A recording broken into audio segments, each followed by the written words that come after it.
இன்னைக்கு உலகம் முழுக்க திடீர்னு பேசப்படுற ஒரே பெயர் ஜெப்ரி எப்ஸ்டீன். 1990 அமெரிக்காவில் ஒரு ஃபினான்ஸ் அட்வைசராக, அதாவது நிதி ஆலோசகராக அவர் அறிமுகமாகிறார்.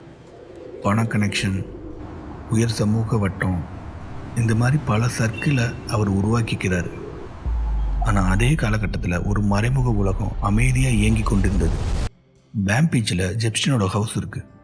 மசாஜ் வேலைன்னு சொல்லி 14 வயசுலேருந்து 17 வயசுக்குள்ளே இருக்க சிறுமிகள் அழைக்கப்பட்டாங்க. அவங்க நினச்சது சிம்பிள் ஜாப்.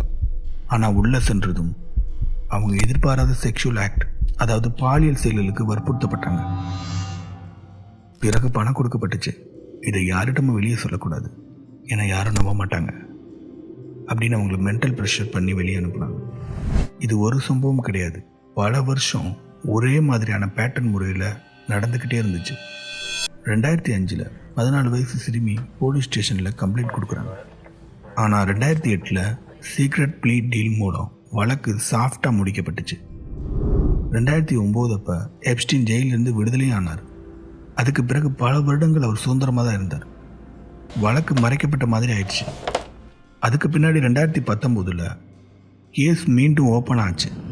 இந்த நேரத்தில் தான் நியூயார்க் ஜெயிலில் எப்ஸ்டீன் மர்மமான முறையில் மரணம் அடைகிறார். அதுக்கப்புறம் சூசைட்னு சொல்லப்பட்டது.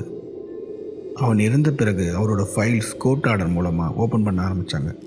ஃபைல்ஸில் பாதிக்கப்பட்டவங்க வாக்குமூலம், விமான பயண பதிவுகள், தொடர்பு பட்டியல் எல்லாம் வெளியே வந்துச்சு.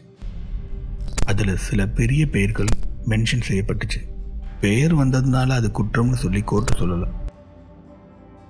அவன் இல்லை, ஆனால் அவன் ஸ்டோரி இன்னைக்கு திடீர்னு பேசப்படுது.